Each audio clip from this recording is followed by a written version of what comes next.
In this video, I'm going to share with you the 7 habits to increase your confidence. See, the truth is, we're all seeking confidence. But if you're someone who's ever lacked confidence, felt insecure, or had moments of uncertainty or instability, this video is for you. The first thing that confident people do is that they work through their past.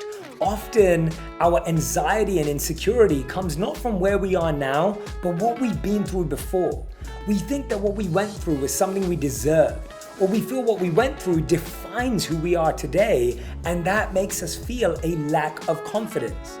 Confident people, however, don't let their past live as it is. They try to make sense of it. They try to learn how they can navigate through those past experiences and see how they've been effective. I want to share with you a really practical activity you can do. What are the gifts that you received from your parents? What are the skills? What are the qualities? What are the abilities that you gained from their parenting?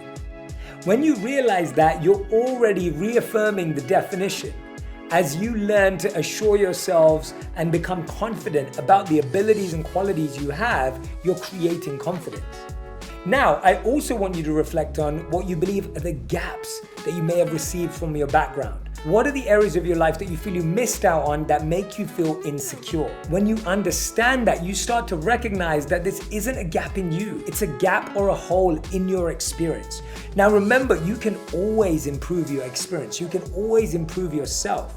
But first, we have to conquer the past by trying to understand it. The second way to develop confidence is to construct a high-value skill.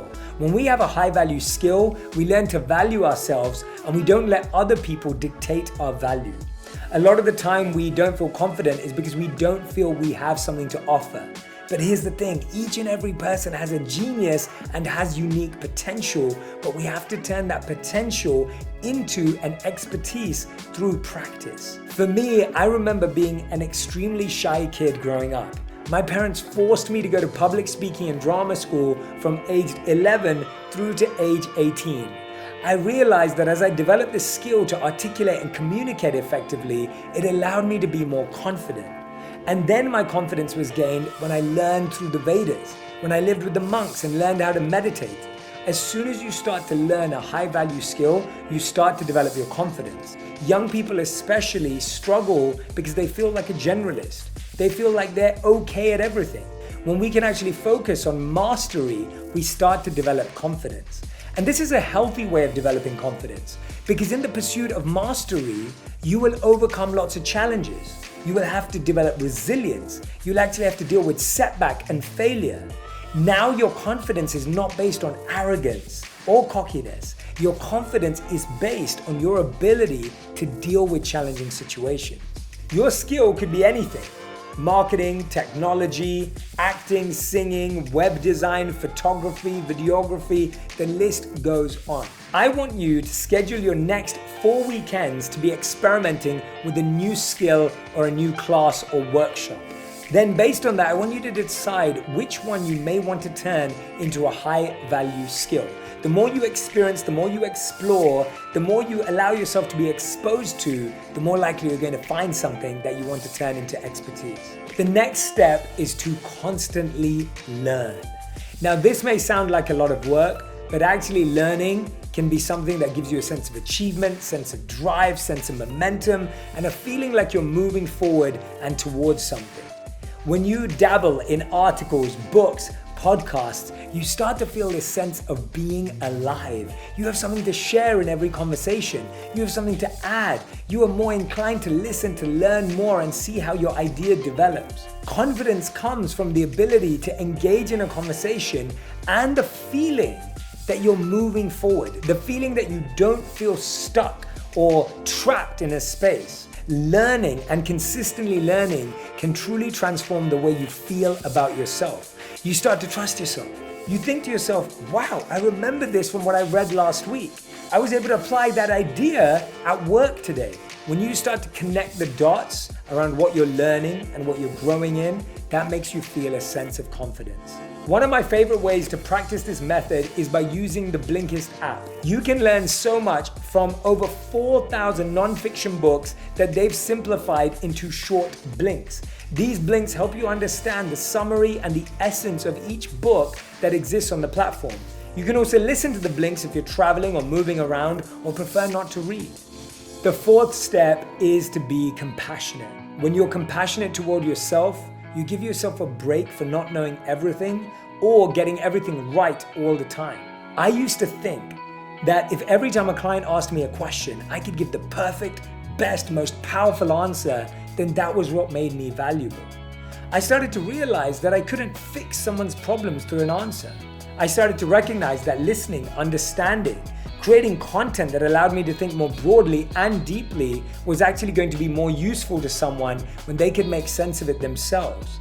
Having compassion for myself and realizing I didn't have to be perfect all the time, which is impossible for each and every person, allowed me to actually find my unique potential. And my clients, what they really enjoyed was the conversation that came out of it, not that they were impressed by a speedy response. Remember, it's not about being perfect. Confidence shows that you're okay with being wrong, you're okay with not knowing, and you're okay with desiring to learn and research so you can expand your skills. Usually when people work hard, they become more hard-hearted. They become more cold, they start to judge people more because they think they're doing more than others. But when you work hard for the right purpose and the right reasons, you actually become more soft-hearted. That soft-heartedness makes you more compassionate and empathetic to realizing if you've had to work so hard, imagine how difficult it is for others. You start to understand their journey better. The next step is called calm responses. Confidence comes not from reacting fast, but responding slowly. Sometimes the person who speaks the least, their opinion matters the most because they're not saying a lot, they're listening, processing, and then responding.